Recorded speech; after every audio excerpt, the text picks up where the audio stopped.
الحمد للہ رب العالمین والعاقبۃ للمتقین والصلاة والسلام علی رسولہ الکریم اما بعد فاعوذ باللہ من الشیطان الرجیم بسم اللہ الرحمن الرحیم لقد کان لکم فی رسول اللہ اسوۃ حسنہ آمنت باللہ صدق اللہ مولانا العظیم وصدق رسولہ النبی الأمی المطیع المبین المعین الکریم ونحن على ذلك لمن الشاہدین والشاکرین والحمد للہ رب العالمین۔ یا خدا بہر جناب مصطفیٰ امداد کن، یا رسول اللہ بہر خدا امداد کن، یا شہید کربلا یا دافع کرب و بلا رخاش آزاد غوث اعظم بمن بے سر و ساما مدد قبلہ دی مدد کعبہ ایما مدد بگرداب بلا افتادہ کشتی مدد کن مدد کن مدد کن یا معین الدین چشتی قادری امنارے یا غوث اعظم زنم دمز شیخ احمد رضا خان قطب عالم زنم بلغ العلا بکمالہ کشف الدجا بجمالہ حسنت جمیع خصالہ صلو علیہ وآلہ۔ کروں تیرے نام پہ جان فدا، بس ایک جان دو جہاں فدا، دو جہاں سے بھی نہیں جی بھرا، کروں کیا کروڑوں جہاں نہیں۔ سارے لوگ عقیدت و محبت کے ساتھ رسول اور آل رسول کی بارگاہ میں درود و سلام کی ڈالیاں نچھاور کریں۔ پڑھیں بآواز بلند اللہم صلی علی سیدنا و شفیعنا و نبینا مولانا محمد معدن الجود والکرم و آلہ و اصحابہ و بارک وسلم صلاة و سلام علیکہ یا رسول اللہ صلی اللہ تعالی علیہ وسلم۔ عزیزان ملت اسلامیہ، ہم اور آپ کو اچھی طرح معلوم ہے کہ آج ایک نکاح کے موقع پر، شادی کے موقع پر اس عظیم الشان محفل کا انعقاد کیا گیا۔ اللہ رب العزت اس گھر میں اپنی رحمت و برکتوں کا نزول عطا فرمائے اور زوجین کے درمیان محبت و مودت عطا فرمائے۔ یقیناً یہ شادی بیاہ کے موقع پر جلسے کا پروگرام، حضور کے ذکر کا پروگرام بڑی بات ہے، ورنہ اکثر دیکھا یہ جاتا ہے کہ شادی بیاہ کے موقع پر لوگ اپنے دوستوں کے کہنے میں آ کر کے نوجوانوں کی خوشیوں کے لیے شادی بیاہ کے موقع پر ناچ گانوں کا انتظام کرتے ہیں۔ اللہ اس گھر میں بے پناہ برکتیں عطا فرمائے۔ جس گھر والوں نے نکاح کے موقع پر حضور کے ذکر کی محفل کا انعقاد کیا، اور میرے سامنے زیادہ تر جو چہرے ہیں وہ نوجوانوں کے چہرے ہیں۔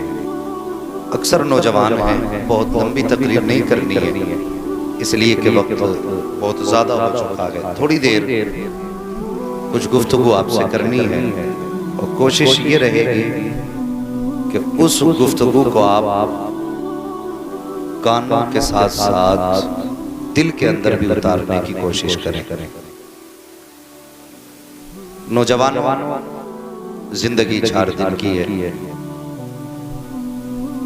اور پھر سب کو مر جانا ہے۔ کوئی بندہ ایسا نہیں جو یہ کہہ سکے کہ مجھے موت نہیں آنی ہے۔ جب مرنا سبھی کو ہے تو پھر آخرت کا انتظام بھی کرنا چاہیے۔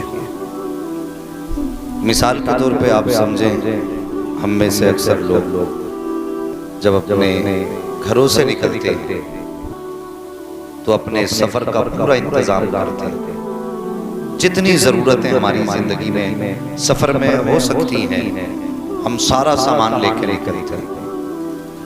خاص کر کے سب سے پہلے دیکھتے ہیں کہ جیب کے اندر کرائے کا پیسہ ہے کہ لمبے سفر پہ جانے سے پہلے پیسہ چیک کرتے ہیں کہ نہیں، یا تو پتہ ہی ہوتا کہ بھائی پیسہ ہے جیب میں، اور نہ ہو تو یہ سوچتے ہیں کہ ہے کہ نہیں۔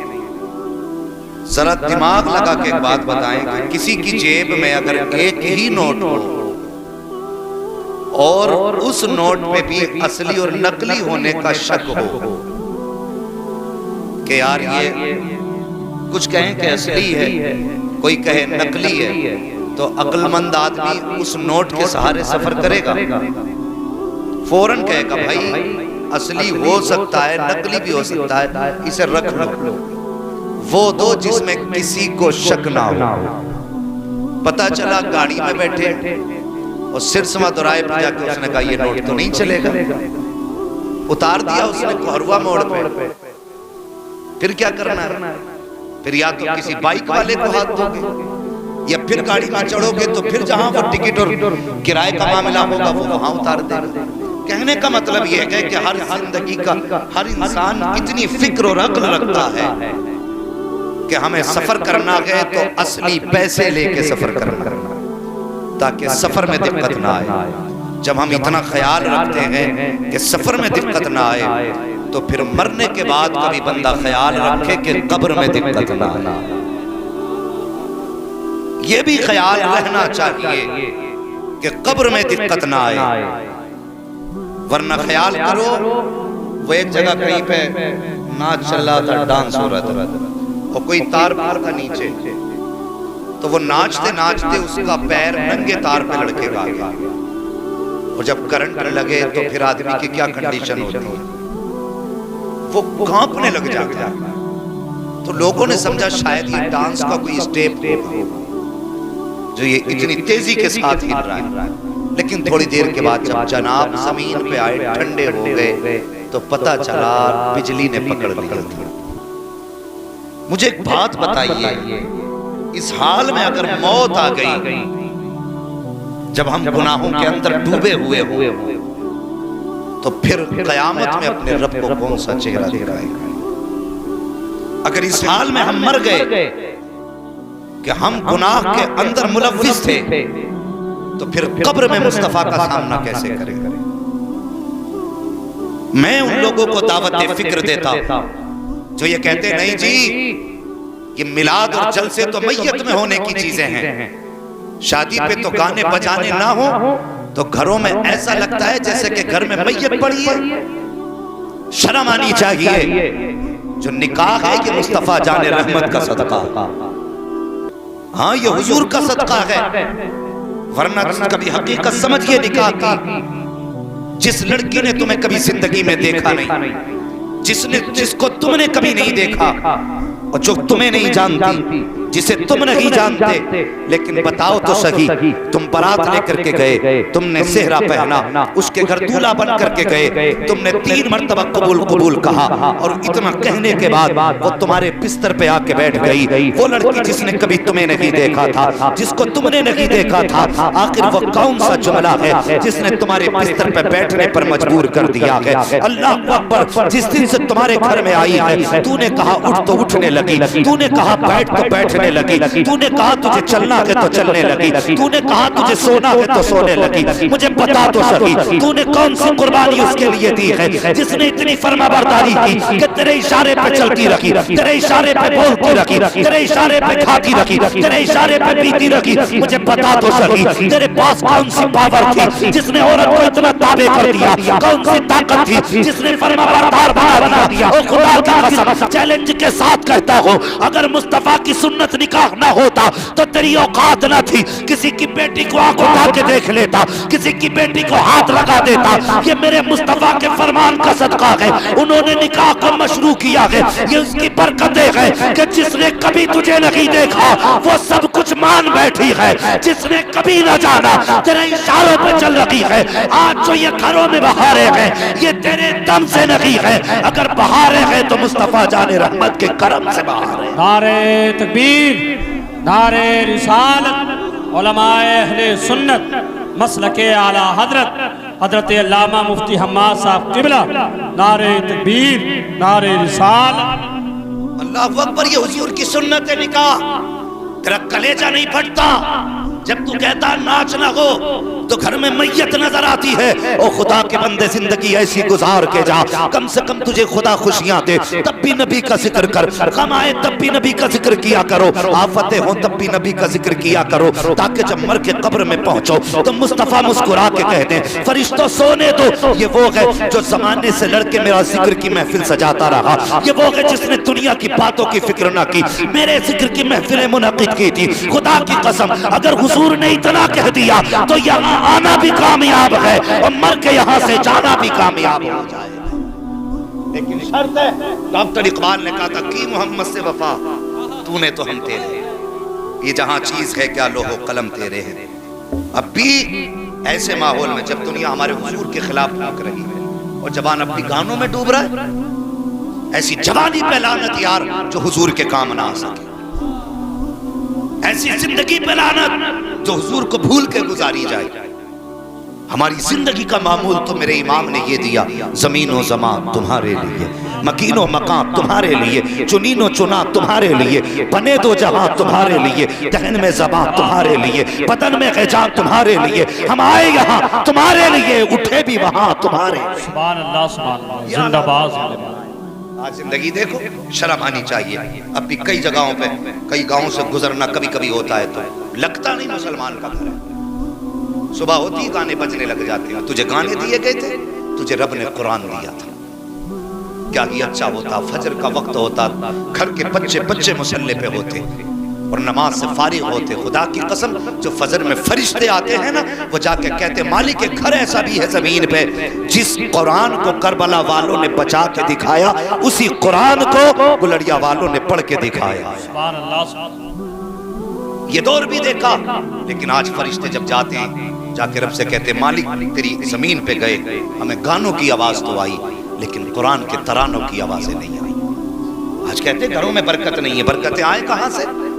صبح ہی صبح باپ ہے 60 سال کی عمر ہو گئی، وہ مشین لیے کھڑا شیونگ کے لیے. لڑکا 18 سال کا جوان ہے، ریموٹ لیے بیٹھا ہے. بیوی ہے، جب نکاح کرنے گئے تھے تو بتایا تھا بڑی پارسا ہے.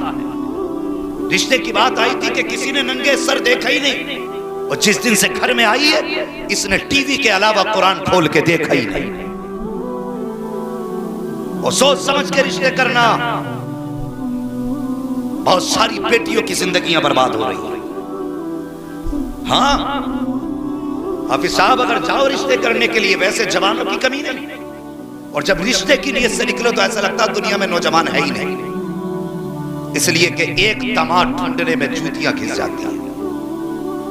کیوں؟ کیا مرد نہیں ہے لیکن انسان نہیں. اور لوگ کتنا دھوکہ دے کر کے نکاح کرتے ہیں، دھوکے دے کر کے نکاح ہو رہے. کیسے؟ جب رشتے کی بات آتی تو کہتے ہیں لڑکا 50,000 کماتا. ابا اتنا بڑا جھوٹ بول رہا ہے، کہہ رہا میرے بیٹا 50,000 کماتا. کیوں؟ یہ سوچ رہا ہے جب انکم زیادہ بتاؤں گا تو جہیز زیادہ ملے گا.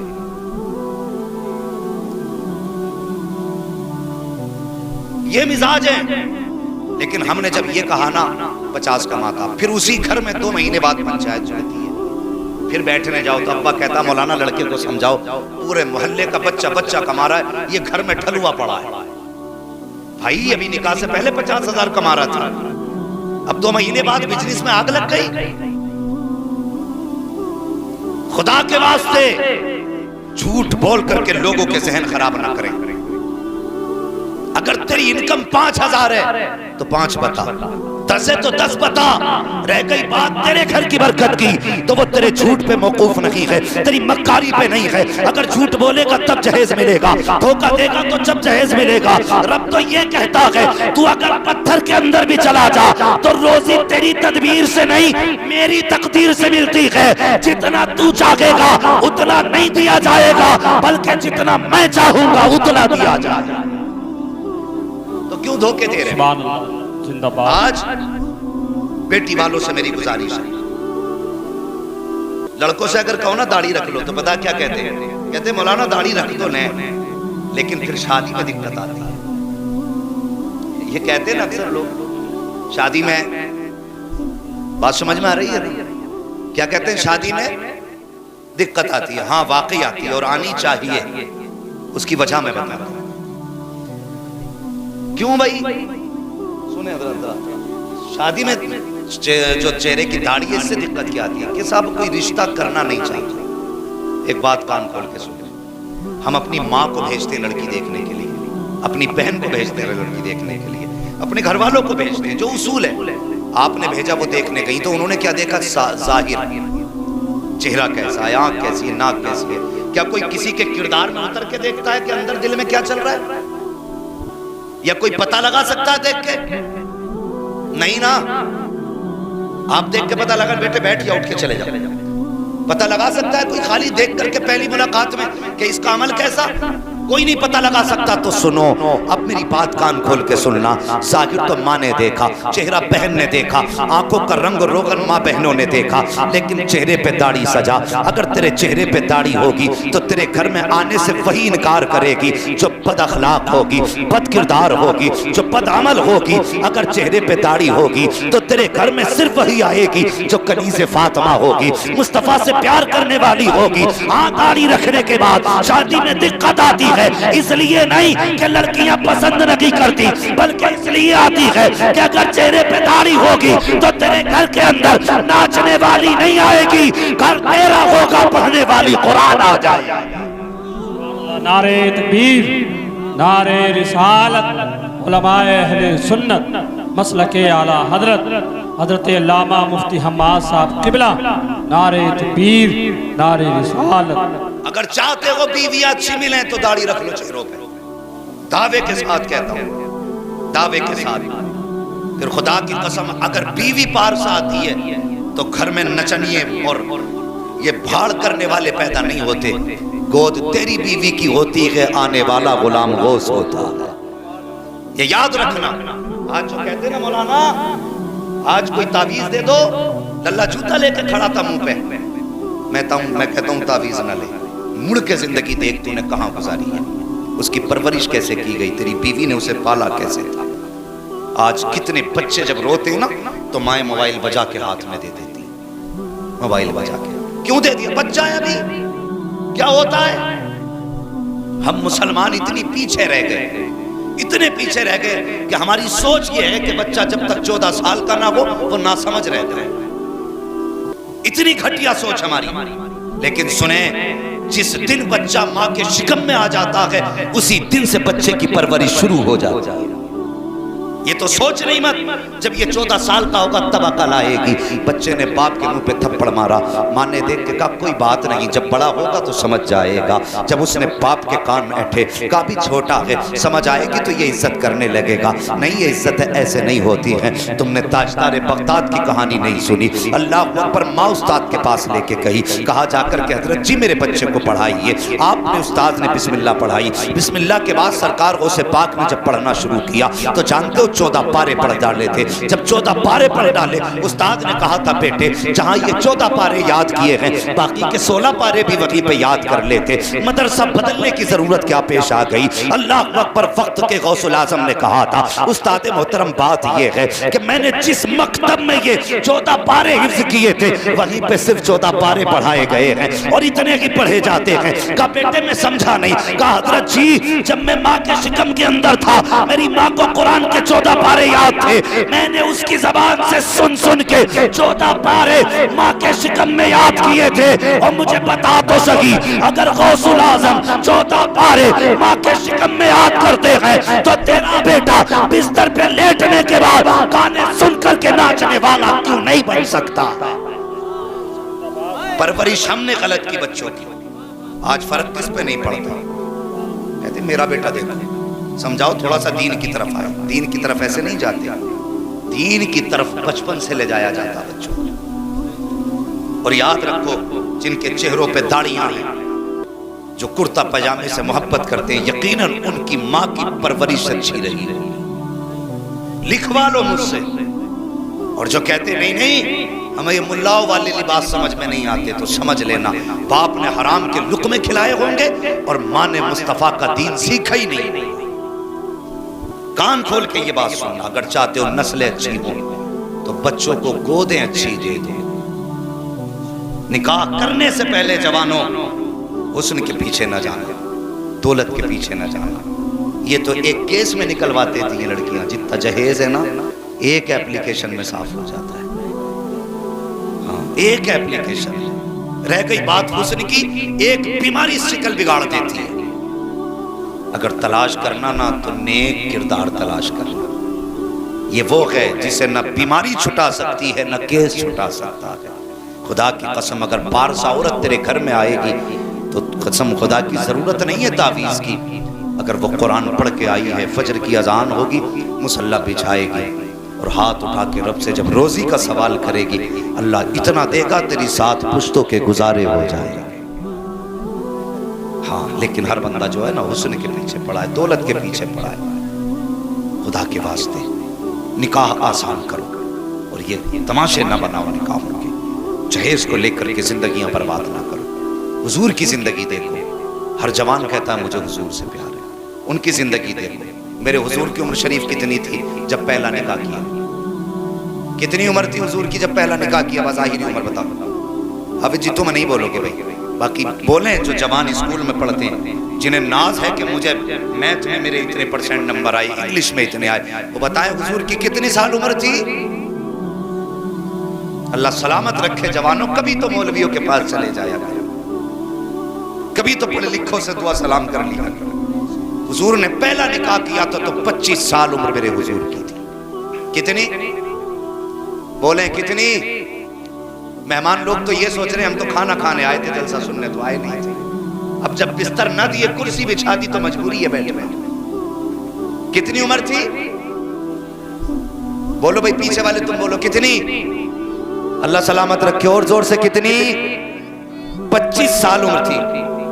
اور جس سے نکاح کیا میرے حضور نے حضرت خدیجۃ الکبریٰ کی عمر شریف تھی 40 سال۔ آج سوشل میڈیا پہ آگ لگی ہے نا کہ بتاؤ یہ اتنی پارسا کہتے اپنے نبی کو، انہوں نے کتنی کم عمر کی بچی سے نکاح کیا۔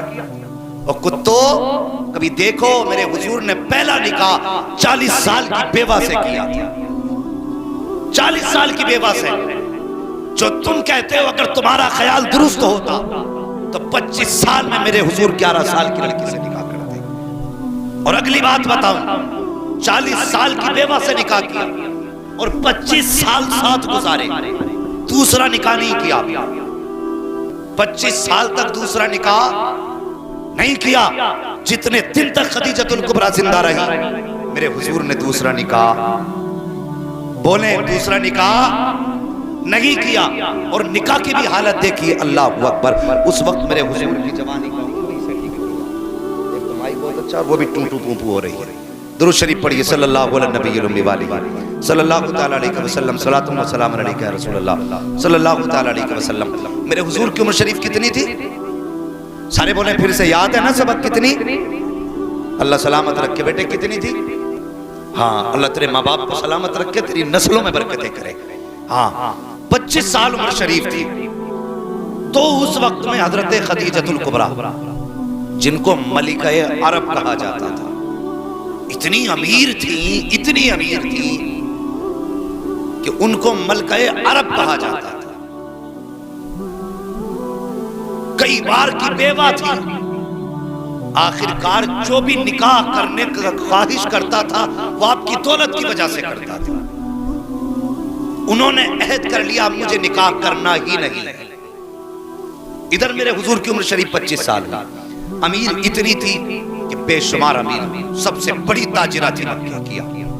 تو آپ کا جو سامان لوگ لے کے جاتے تھے اس میں چوری کر لیتے تھے۔ تجارت اتنا بڑا عمل ہے، فرمایا گیا جب تک یہ امت تجارت کرے گی کبھی دب نہیں سکتی ہے، اور جب سے ہم نے تجارت چھوڑی ہے تب سے ہم ذلیل ہو رہے ہیں۔ نوکریوں کے چکر میں پڑ گئے نا، نوکریوں کے، ان نوکریوں نے کتا بنا دیا آدمی۔ بزنس کرو، اللہ تمہارے گھر میں برکت عطا فرمائے۔ اور رہ گئی بزنس کی بھی بات، اللہ معاف کرے، تجارت کر رہے ہیں تو قسم کھا کے کہتا ہے یہ بھینس پوری میں 61,000 کی لایا ہوں، حضرت تمہارے لیے سمجھ لو 60 کی، 1,000 کا گھاٹا میں نہیں لے لی۔ یہ جھوٹ اور قسمیں کھا کھا کے، اور بھائی تیرا مال ہے تیری مرضی، 61 کی لا کے 1 لاکھ کی بیچ تیری مرضی، لیکن جھوٹ بول کے حرام نہ کر، جھوٹ بول کے حرام نہ کر۔ اللہ نے تجارت میں برکت رکھی ہے، 5 کی لا کے 55 کی بیچ تیری مرضی، تو ہم نے تجارت اپنی حرام کر ڈالی جھوٹ بول بول کر کے۔ حضرت خدیجۃ الکبریٰ اپنا سامان بھیجتی تھی، جب لوگ لے کے جاتے نا تو اس میں گھاٹا دکھاتے تھے اور چرا لیا کرتے تھے۔ ایک دن اپنی سہیلی سے کہنے لگی کہ کوئی ایسا بندہ مل جاتا جو ایسا ایماندار ہوتا جو میرے سامان کو حفاظت سے پہنچا دیتا۔ تو اس سہیلی نے کہا خدیجہ ایک مشورہ دوں؟ کہا کون سا؟ کہا مکے میں ایک نام ہے لفظ محمد، بولو صلی اللہ علیہ وسلم۔ کہا یتیم ہے لیکن ان کی دیانت کے چرچے ہیں، اپنے تو اپنے غیر بھی امین کہتے ہیں، کیوں نہ ہو تو ان کو اپنا مال تجارت دے دے، اور ان کو اپنے تجارت کا مال دے کر کے ان سے اپنا تجارت کا کام کرا۔ تو کہا یہ کام ہوگا کیسے؟ کہا میں ان کے چچا کو بلاتی، ان کے چچا اگر چاہیں گے تو وہ یہ کام کر دیں۔ تو چچا آئے ابو طالب، حضرت خدیجہ الکبریٰ نے ابو طالب سے بات کہی کہ میں چاہتی ہوں کہ تمہارے بھتیجے میرے مال کو ملک شام لے کر کے جائیں اور میرے مال کی تجارت وہ کریں۔ تو اب چچا کا جواب جانتے ہو؟ چچا کہنے لگے میرا بھتیجہ بڑا خوددار ہے، لالچ میں کوئی کام نہیں کرے گا۔ کہا پھر؟ کہا ایک طریقہ ہے، جب میں کہوں گا کہ ایک بیوہ ہے جس کا کوئی وارث نہیں، اس کے مال کی حفاظت کرنی ہے، البتہ ترس کھا کے وہ تمہارے مال کی حفاظت ضرور کر ڈالے۔ کیا کہا کہ لالچی نہیں، اور لالچ کا نام سنو گے تو ہوگا ہی نہیں۔ اب میں بتاؤں گا کہ بیوہ ہے، اس کا کوئی آسرا نہیں، لوگ مال چرا لیتے ہیں۔ کہا ٹھیک ہے جیسے تمہاری مرضی۔ ابو طالب آیا، حضور سے بات کی، میرے حضور نے فرمایا میں خود بات کرنا چاہتا ہوں، اب حضور کی شان سنو، اور جوانوں حضور سے پیار کرو، گانے سننا بھول جاؤ گے قسم سے جس دن حضور کو سمجھ گئے۔ ہاں لیڈیں تو ہوں گی کانوں میں، لیکن گانے نہیں ہوں گے، مصطفیٰ کی نعت کے ترانے گونجا کریں گے۔ اکیلے لیٹا کرو گے، تقریریں سنا کرو گے۔ اللہ اکبر۔ حضور نے کہا چچا میں خود ملنا چاہتا ہوں۔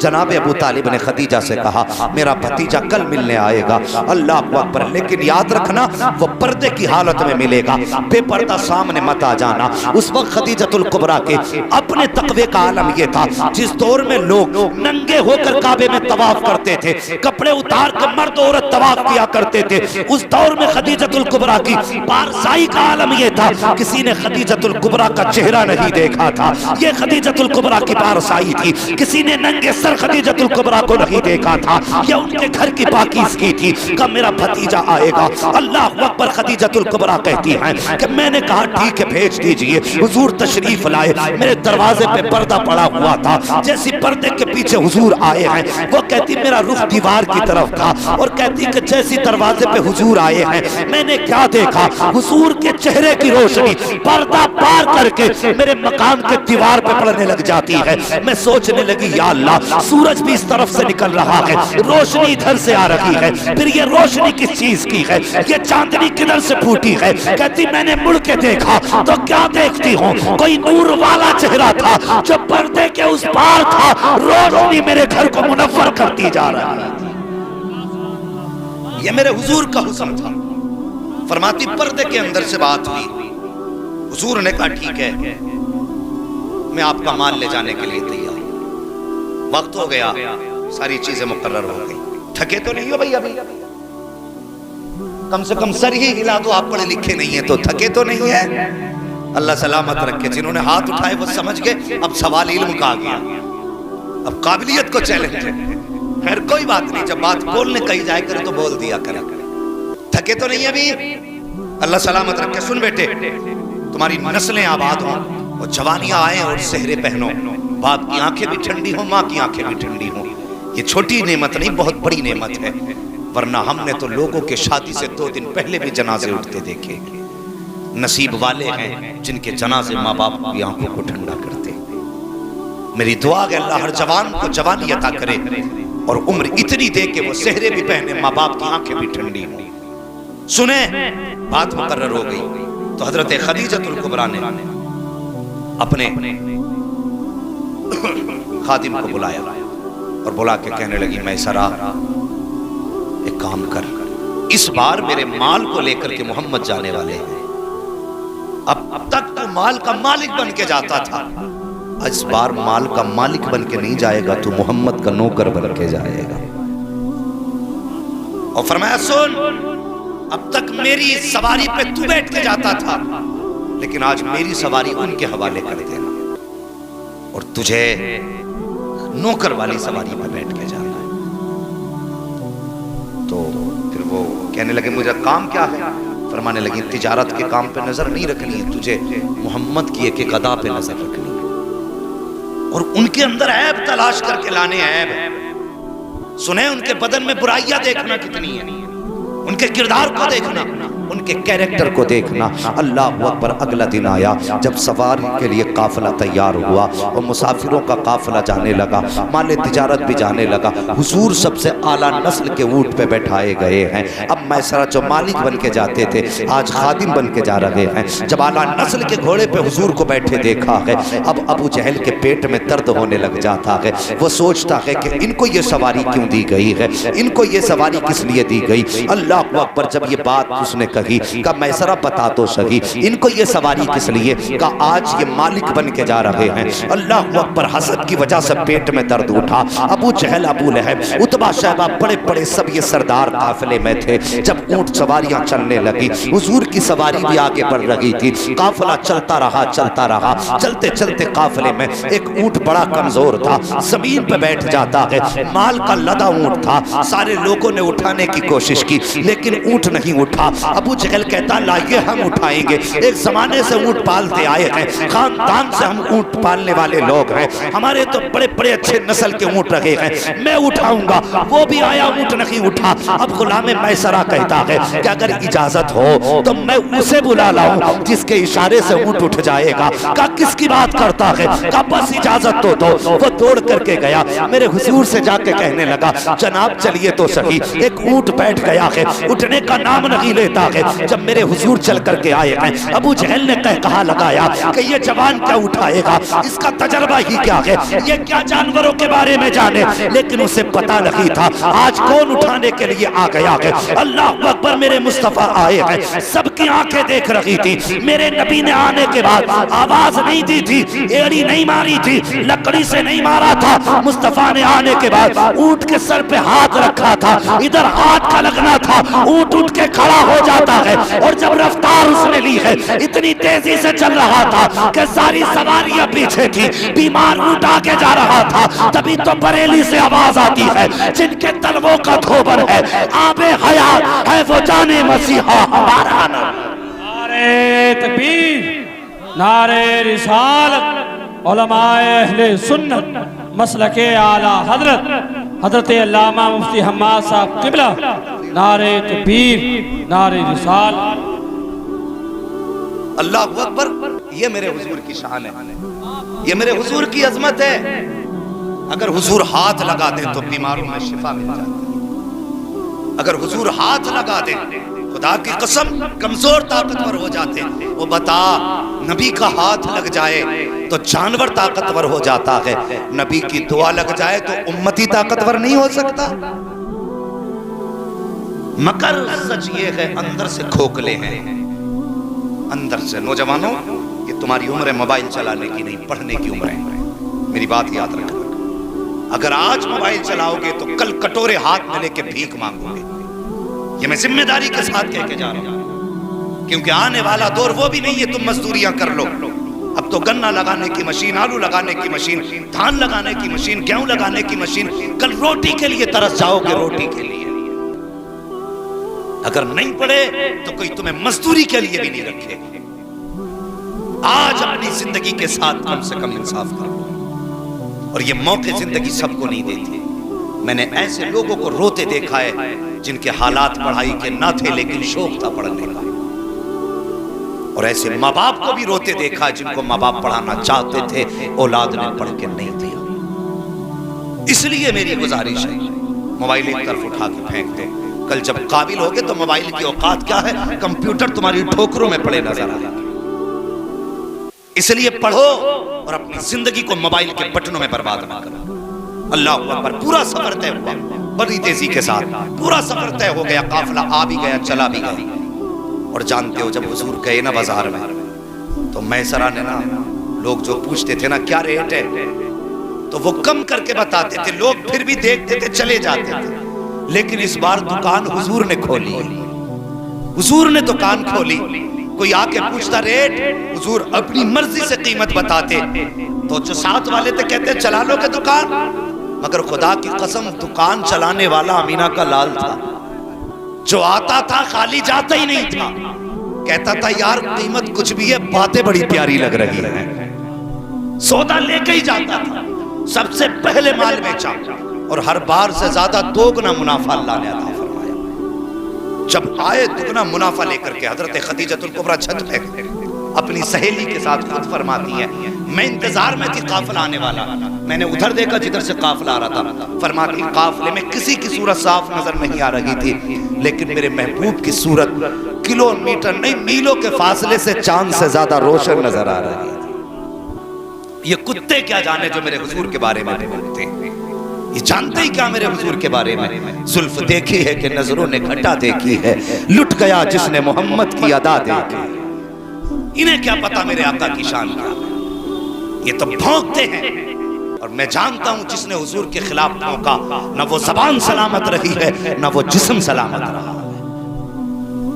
ہاں میرے حضور کی شان دیکھو، خدیجہ الکبریٰ کہتی چاند کس طرح چہرہ نظر آ رہا، فرماتی دوڑ کر کے جو تھے نا وہ میں سر اندر آئے، کہنے لگے خدیجہ الکبریٰ اس بار دوگنا منافع ہوا، فرمانے لگی منافع الگ رکھ، مجھے محمد کے بارے میں بتا، مجھے محمد کے بارے میں بتا۔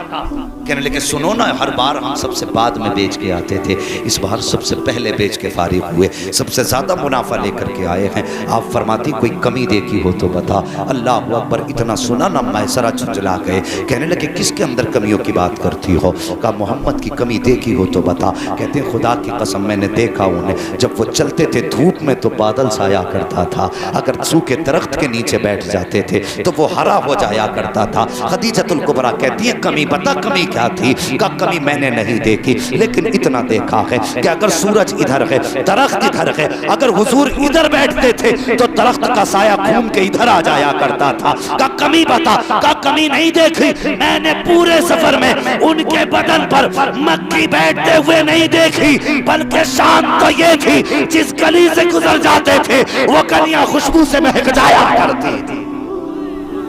کہا کمی نہیں دیکھی۔ تکبیر، نعرہ رسالت، علماء اہل سنت مسلک اعلیٰ حضرت، نعرہ تکبیر، نعرہ رسالت۔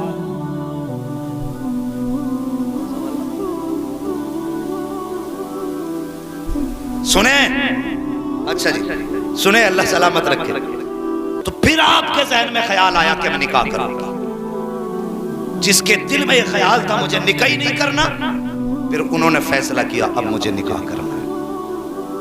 یہ پیغام حضرت خدیجہ الکبریٰ کی طرف سے آپ کی سہیلی کے ذریعے حضور تک آیا۔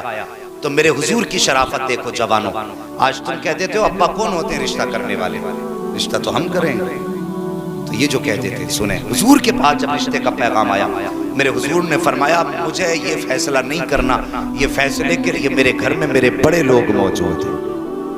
کہا جو چچا کہیں گے وہ ہوگا۔ حضور کے چچا کی مرضی سے رشتہ ہوا، پھر نکاح ہوا۔ 25 سال میرے حضور نے حضرت خدیجہ الکبریٰ کے ساتھ گزارے، 25 سال، اور 25 سال میں ایک دن بھی میرے حضور سے حضرت خدیجہ کو رتی بھر شکایت نہیں ہوئی۔ یہ زندگی گزارنے کا اصول، اللہ اکبر، یہ نکاح حضور کا ہوا۔ آج حضور کے قدموں کی برکت ہے کہ تمہارے میرے گھر میں نکاحوں کی برکتیں نظر آ رہی ہیں، نکاحوں کی برکتیں نظر آ رہی ہیں۔ بیٹوں سے گزارش کروں گا، سارے بیٹوں سے میری گزارش ہے، نکاح کے لیے نا ماں باپ کو بڑی خوشی ہوتی ہے، نکاح کے بعد ان کا دل مت توڑنا، 4 مہینے بعد الگ ہو کے مت بیٹھنا، اس لیے کہ جب تم دولہا بنے تھے تو سب سے زیادہ بلائیں تمہاری ماں نے دی تھی۔ جب تم دولہا بن کے چلے تھے تو تمہارے دولہا بننے کی خوشی سب سے زیادہ تمہاری بہن کو تھی۔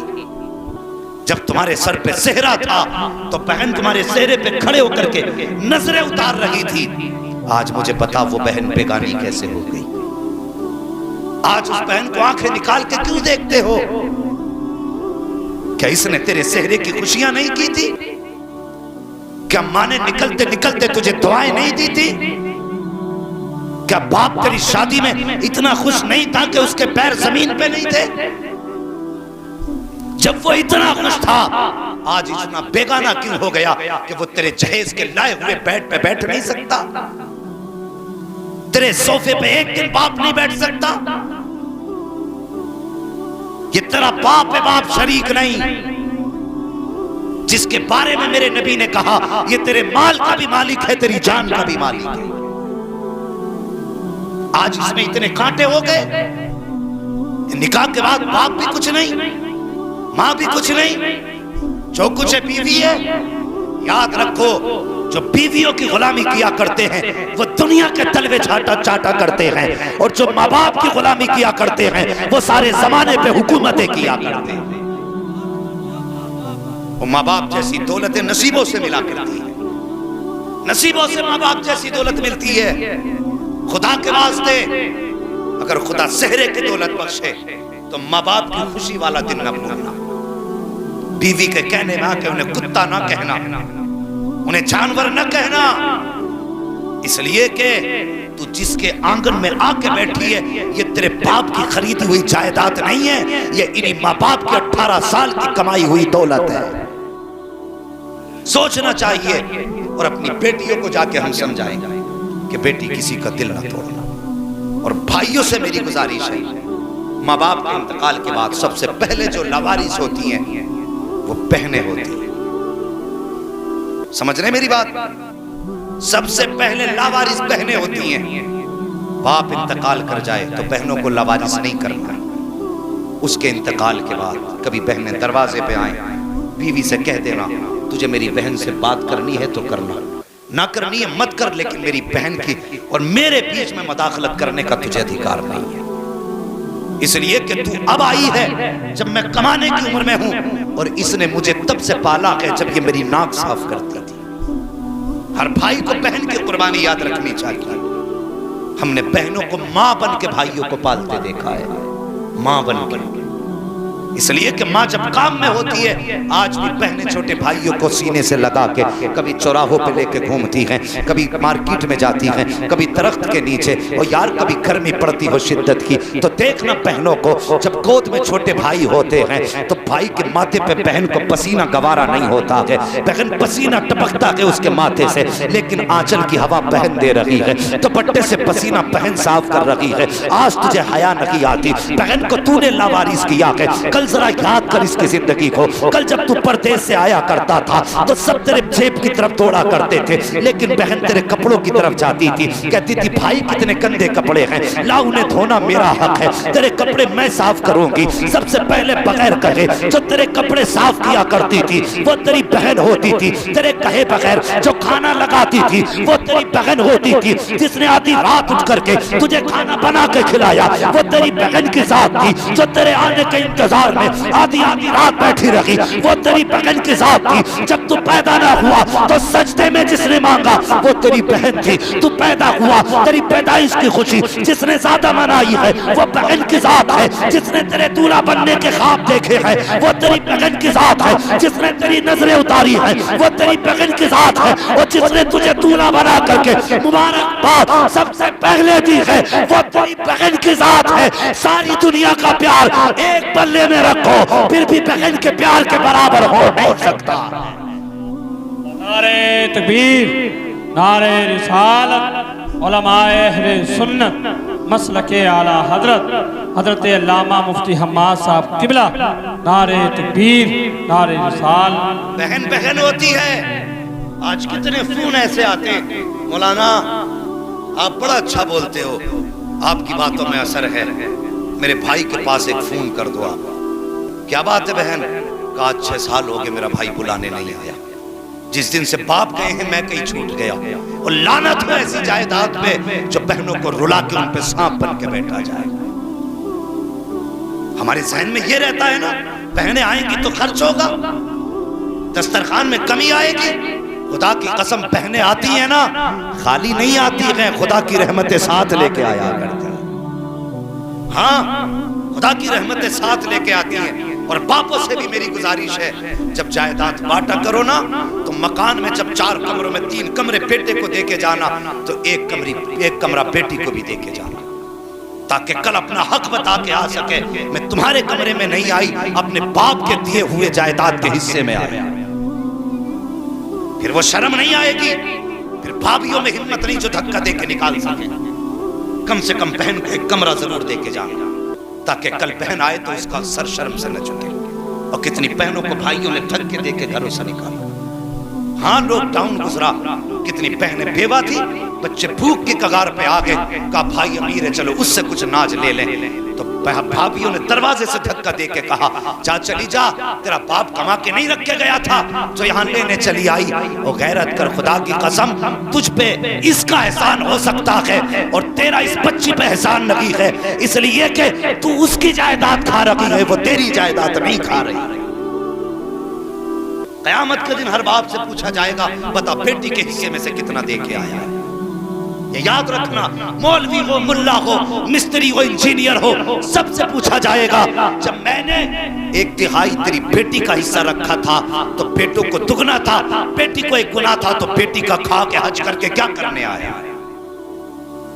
یاد رکھنا، اپنے اپنے انتظام کر لیا، جو بیٹی کا حق ہے وہ دے کے مر ورنہ قبر میں چین سے لیٹ نہیں پاؤ گے، لیٹ نہیں پاؤ گے قبروں میں چین سے۔ وہ ایک باپ تھا نا، اللہ اکبر، فرمائش بھی اور بات بھی آ گئی ہے اس لیے بتانے لگا، بڑا امیر تھا، 4 میل تھے اس کے پاس بڑے بڑے، اور 4 بیٹے تھے، اس نے 4 میل 4 بیٹوں کے نام کر دیے۔ ایک بیٹی تھی 10 سال پہلے اس کی شادی کری، اور 10 سال بیت گئے، دروازے پہ نہیں گیا بیٹی کے۔ میں نے کہا تھا جوانیاں بھی ہمیشہ نہیں رہنی اور عمریں بھی ہمیشہ نہیں رہنی، کوئی بھی چیز کہیں بھی فیل ہو سکتی ہے۔ ایک دن اچانک درد اٹھا، بیٹے باپ کو ہاسپٹل لے گئے، کیونکہ کروڑوں کا مالک تھا باپ، اور ساری جائیداد اس نے بیٹوں کے نام کر دی۔ لے کے گئے ہاسپٹل میں، ڈاکٹر نے چیک اپ کیا، کہنے لگے اس کے گردے فیل ہو چکے، اب یہ بچنے والا نہیں ہے۔ ڈاکٹر نے کہا کہ پھر بھائی اب گردہ کی ضرورت ہے، گردہ کس سے دلوائے گا؟ باپ کو بیٹے پہ بڑا فخر تھا، 4 بیٹے تھے، کہنے لگا ہے نا 4 بیٹے، کوئی بھی گردہ دے دے گا۔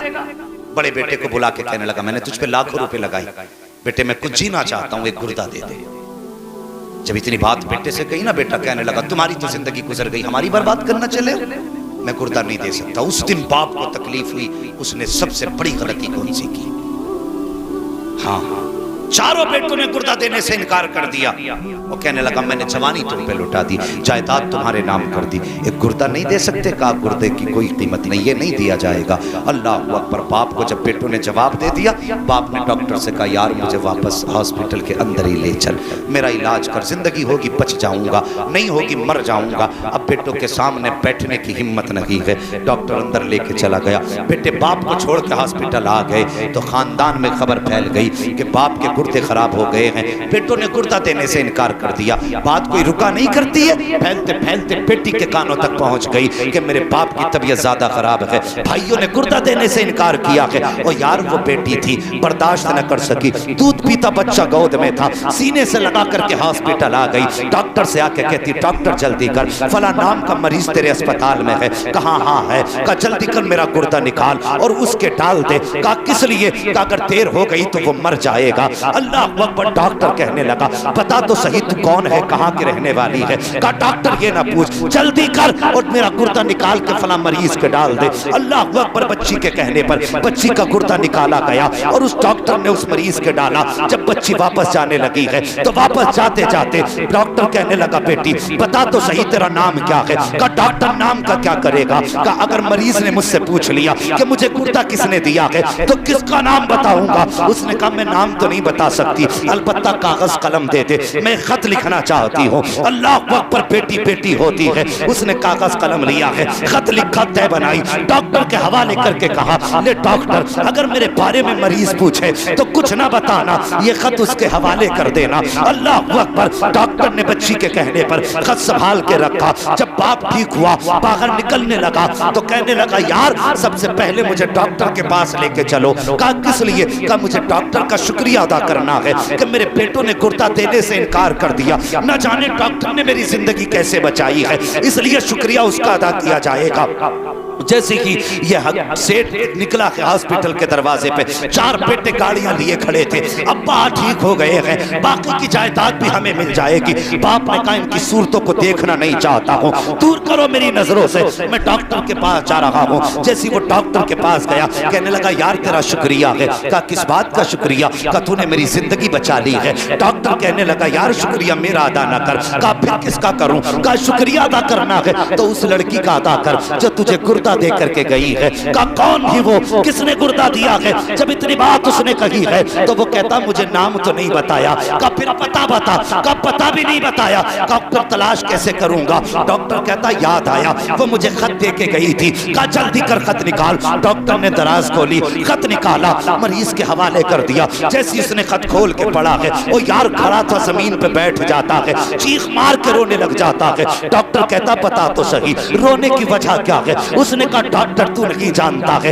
یہ خط کسی اور نے نہیں دیا ہے بلکہ میرے جگر کے ٹکڑے نے دیا ہے، میری بیٹی کا خط ہے۔ کہا اس میں لکھا کیا ہے؟ کہا سن اس میں لکھا ہے ایک مجبور بیٹی کا سلام، اس کے باپ کی بارگاہ میں قبول ہو۔ وہ کہتی اے میرے باپ، جیسی مجھے پتا چلا تیری طبیعت خراب ہے، ڈاکٹر نے گردہ مانگا ہے، بھائیوں نے گردہ دینے سے انکار کر دیا، میرے باپ میں برداشت نہ کر سکی۔ اے میرے باپ تو نے جائیداد کا حصہ نہیں دیا تو کوئی بات نہیں ہے، تو نے مجھے دولت کا حصہ نہ دیا کوئی بات نہیں ہے، لیکن میرے باپ 10 سال ہو گئے ہیں جس دن سے رخصت ہو کر کے آئی ہوں، آج تک تو میرے دروازے پہ نہیں آیا ہے۔ اے میرے باپ مجھے پتا تو نہیں ہے مجھ سے کون سی غلطی ہوئی ہے جس کی وجہ سے تو ناراض ہو گیا ہے، کون سی خطا مجھ سے ہوئی ہے جس کی وجہ سے تو روٹھا ہے۔ اے میرے باپ سن لے، دنیا چاند دیکھنے کے لیے چھت پہ چڑھا کرتی ہے، تیری بیٹی چھت پہ نہیں جاتی ہے، تیری بیٹی اپنا چاند دیکھنے کے لیے اپنے دروازے پہ جا کے کھڑی ہو جاتی ہے۔ اے میرے باپ آج تک زندگی میں 10 سال میں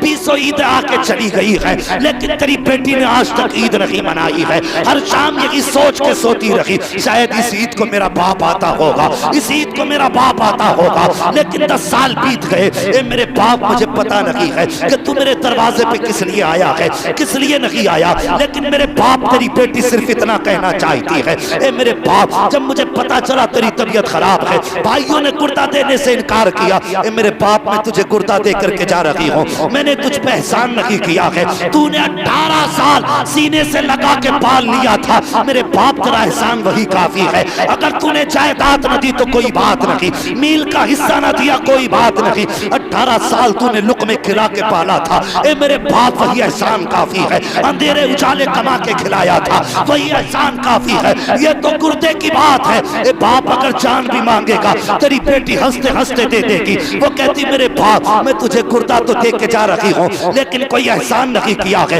اس کے بدلے میں تجھ سے کچھ اور نہیں چاہتی ہوں، خدا جانے تو کیوں ناراض ہے لیکن اتنا چاہتی ہوں اے میرے باپ اگر میرا انتقال ہو جائے تو میرے جنازے کو آ کے کاندھا لگا دینا، صرف میرے جنازے کو کاندھا لگا دینا، تاکہ اگر میرا جنازہ تیرے بغیر اٹھا تو دنیا کہے گی کہ بد نصیب کا جنازہ جا رہا ہے، اگر میرے جنازے کو تیرا کاندھا لگ گیا تو کوئی بد نصیب نہیں کہے گا بلکہ دنیا کہے گی خوش نصیب بیٹی کا جنازہ جا رہا ہے۔ نعرہ تکبیر، نعرہ رسالت، علماء اہل سنت مسلک اعلیٰ حضرت علامہ مفتی حماد صاحب قبلہ، نعرہ تکبیر، نعرہ رسالت۔ وہ یار بیٹی بیٹی ہوتی ہے، جب دنیا ساتھ چھوڑ دے گی نا، تیرے بیٹے تجھے ٹکڑے نہیں دیں گے، تب تیری بیٹی تیرے گلے میں ہاتھ ڈال کے کہے گی ابا دل چھوٹا نہ کر، بیٹوں نے چھوڑ دیا ہے ابھی بیٹیوں نے نہیں چھوڑا ہے۔ یہ یاد رکھنا میری بھائی، میں کوئی لچھے دکھانے نہیں آتا تقریر کے، میں صحیح باتیں بتانے کے لیے آتا ہوں، ایک ایک بات میری زندگی میں یاد رکھنے والی بات ہے۔ بیٹے مانگتے ہو سجدے میں گر کے مانگو، تمہاری مرضی ہے، نعمت ہے اللہ کی بیٹے، لیکن کب جب بیٹے فرما بردار ہوں، ورنہ نافرمان بیٹے جن پہ باپ نے زندگی لٹا دی، جس کے ایک علاج کے لیے 36 اسپتالوں کے 40 مزاروں کے 35 مسجدوں کے دروازوں کے چکر لگائے، کل جب یہی بیٹا باپ کو تانے دیتا ہے نا تو باپ کہتا ہے اس سے تو بہتر تھا میرا کوئی بیٹا ہی نہیں ہوتا۔ کبھی زندگی میں باپ کی زندگی میں وہ دن نہ لانا جب باپ کو یہ کہنا پڑے اس سے تو بے اولاد ہونا بہتر تھا۔ اگر باپ نے اتنا کہہ دیا تو سمجھ لینا نہ یہاں خیریت ہے نہ وہاں خیریت ہے۔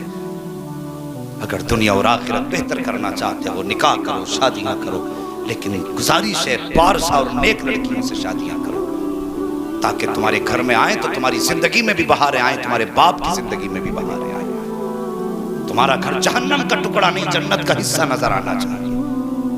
ہاں حضرت علی فرماتے ہیں ربنا آتنا فی الدنیا حسنہ سے مراد نیک صالحہ بیوی ہوتی ہے۔ 5 وقت نماز میں مانگتے ہو اللہ مجھے دنیا کی بھلائی عطا فرما. حضرت علی فرماتے ہیں اس دنیا کی بھلائی سے مراد نیک بیوی ہوتی ہے. جب نیک بیوی 5 وقت مانگتے رہے تو نکاح کے وقت جہیز کو نہ دیکھنا, اس کی بلڈنگ کو نہ دیکھنا, اس کے باپ کے نام کو نہ دیکھنا, بس ماں سے کہنا ماں جا دیکھنے جا رہی ہے. جب اس کے بدن کو دیکھے تو نظر ڈال کے اس کے ماتھے کو بھی دیکھنا, جہاں اس نے دوپٹہ رکھ رکھا ہے اس ماتھے پہ سجدوں کے نشان ہیں کہ نہیں. اور جب وہ بات کرے تو صرف ہونٹوں کی شگفتگی نہیں بلکہ اس کا لہجہ دیکھنا, اس کے منہ سے قرآن کی تلاوت کی خوشبو آتی ہے کہ نہیں. قرآن والی بیوی لے کے آ, خدا کی قسم تعویذ کی ضرورت نہیں پڑے گی, دم کی ضرورت نہیں پڑے گی. تیرے گھر میں جیسی بیٹی قدم رکھے گی قدم اس کا ہوگا, برکتیں عرش سے اتار دی جائے گی. عورت کتنی عظیم شے ہے بیوی. بہو فرمایا گیا جیسی بہو پہلا قدم رکھے گھر میں کہ اس کے پیر دھلو پانی میں اور اس پانی کو گھر کے 4 کونوں میں چھڑک دو. فرمایا گیا جس گھر میں ایسا کیا جاتا ہے اللہ اس گھر میں برکتیں عطا فرما دیا کرتا. مگر یہ کب ہوگا جب عورت کو ہم بیٹی سمجھیں گے, یعنی بہو کو جب ہم اپنی بیٹی سمجھیں گے, ساس سسر, تب یہ برکتیں آئیں. اور گزارش ہے اگر تمہارے گھر میں ساس سسر سے گزارش کروں گا, نئی لڑکی آنے والی ہے, یہ کوشش مت کرنا پہلے ہی دن سے بیٹی والا کردار دکھائی دے. نئی ہے نا, سمجھنے میں وقت لگے گا, تمہیں پہچاننے میں وقت لگے گا. اگر دیر کر دے تو فیصلے جلدی مت کرنا, بلکہ جب وہ تمہارے گھر میں آئے تو پھر لہجے تمہارے ہوں اور اسے ادائیں اپنے باپ کی نظر آ جانی چاہیے. ساس سے گزارش کروں گا, احمد رضا کی ماں سے میری گزارش ہے بہو کو ہمیشہ بیٹی کی نظر سے دیکھنا. پھر دیکھ اگر تم بیٹی کا پیار دو گی وہ تمہیں ماں والی عزتیں عطا کرے گی. یہ خیال رکھنا, ہم غلطی یہی کرتے کہ ہم آنے والی لڑکی کو بہو کے نظریے سے دیکھتے تو وہ ساس کی نظر سے دیکھتی ہے. تم بیٹی کی نظر سے دیکھو وہ ماں کی نظر سے دیکھے گی. اور جب جس دن یہ رشتے شروع ہو جاتے ہیں تو پھر جھگڑے نہیں ہوتے. خدا کی قسم پھر تو ایسے ایسے نقشے ہوتے کہ بہویں ساسوں کے پیر دبایا کرتی ہیں. اور حضور کی زندگی ہمارے لیے بہترین نمونہ. لقد کان لکم فی رسول اللہ اسوۃ حسنہ, میرے محبوب کی زندگی تمہارے لیے بہترین نمونہ ہے. احمد رضا صاحب زندگی گزارنے کے لیے نا حضور کی زندگی کو دیکھ لیں. ہاں ورنہ اکثر دنیا میں ہوتا یہ ہے کہ بیٹا بہو بیوی اور ماں کے بیچ پستا ہے. ماں کہتی ہے یہ کر, بیوی کہتی ہے یہ کر. تو کبھی ماں اور بیوی کے بیچ کی دیوار مت بننا, بلکہ ان دونوں کے بیچ کا پل بننا جو دونوں کناروں کو ایک کر دیا کرتا. ہمیں ماں کو بھی نہیں روٹھنے دینا ہے اور وہ جو سب کچھ چھوڑ کے آئی ہے اسے بھی تکلیف نہیں دے. سب کچھ تمہارے لیے چھوڑ کے آئے گی, اسے اجنبی ہونے کا احساس نہ ہونے دینا. جب تمہارے گھر میں اتنی عزتیں ملیں گی تو پھر بیٹیاں پھانسیاں نہیں لگائیں گی. پھر خدا کی قسم بیٹیاں دعائیں کریں گی اللہ جلدی کر ہمارے ہاتھ پیلے ہوں اور ہمیں عزتوں والے شوہر نصیب ہو جائے. بس حضور کی زندگی کو اپنانا. میرے حضور نے سب کا حق برابر ادا کیا. 25 سال حضرت خدیجہ الکبریٰ کے ساتھ گزارے, 25 سال. ہاں لیکن کبھی شکایت کا موقع نہیں دیا. ایک بار کبھی کوئی بیوی یہ نہیں بتا سکتی مجھے حضور سے رتی پر تکلیف پہنچی ہے. اس لیے کوشش کریں اپنی زندگی کو حضور کے کردار کے مطابق گزاریں. بس جو ہوئے اغلاط ان کو معاف فرمائے رب کائنات. زندگی نے دیا ساتھ پھر ہوگی ملاقات. سارے لوگ کلمہ شریف پڑھ لیجئے, لا الہ الا اللہ محمد رسول اللہ استغفر اللہ ربی من کل ذنب واتوب الیہ. السلام علیکم ورحمۃ اللہ وبرکاتہ. یہ محفل نور زندہ باد, صاحب خانہ پائندہ باد. اللہ تعالیٰ اس گھر میں برکت عطا فرمائے. تو بھائی احمد رضا کی نئی زندگی میں اللہ بے پناہ برکت اور رحمت نازل فرمائے. السلام علیکم ورحمۃ اللہ وبرکاتہ.